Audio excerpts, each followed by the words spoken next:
My reading of Chinese strategy in this situation, is that when the Japanese government purchased the islands in order to prevent Ishihara, the nationalist mayor of Tokyo, from purchasing them, the Japanese government did that to head off a crisis with China that Beijing understood that perfectly well, but took the opportunity to make it a crisis out of the following calculation: that Beijing believed and continues to believe that for all the noise and fury in Tokyo, that Japan fundamentally lacks political will for a sustained conflict over the Senkakus or for a military clash over the Senkakus, and they estimate that the US lacks political will for a military conflict over the Senkakus, and the Chinese are not seeking a military conflict. I believe they would run a great risk if that conflict occurred of actually losing, because the Japanese Coast Guard and Navy are actually very, very competent. But Beijing believes that if they create tension around the Senkakus by what they have been doing, by sending ships and planes to and into the territory that Japan defines as its territory, they will gain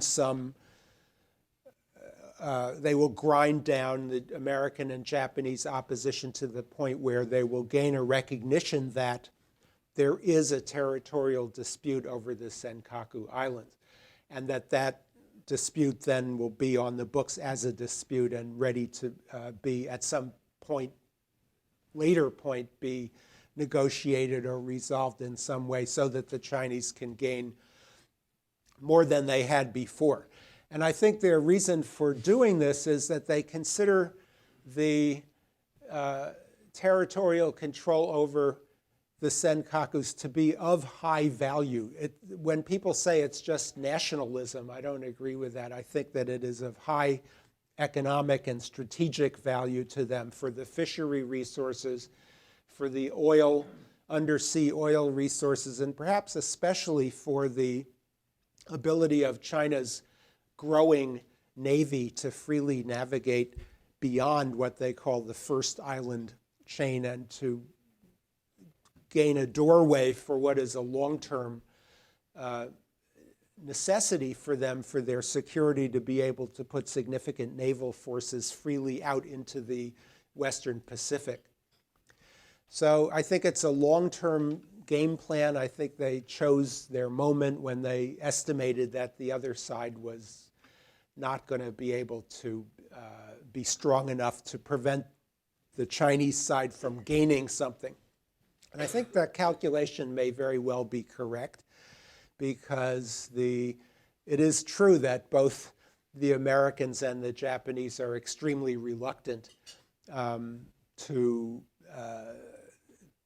use military force in this situation. The Americans are committed by treaty to defend Japan, including this piece of territory, if a clash occurs. But the U.S. has been urging both sides, to cool it, which makes sense. But it shows that the U.S. is not anxious for a fight, and the Japanese side, of course, we have the new Abe administration, which sounds nationalistic and sounds strong, but like all Japanese administrations, it has a very shaky domestic base.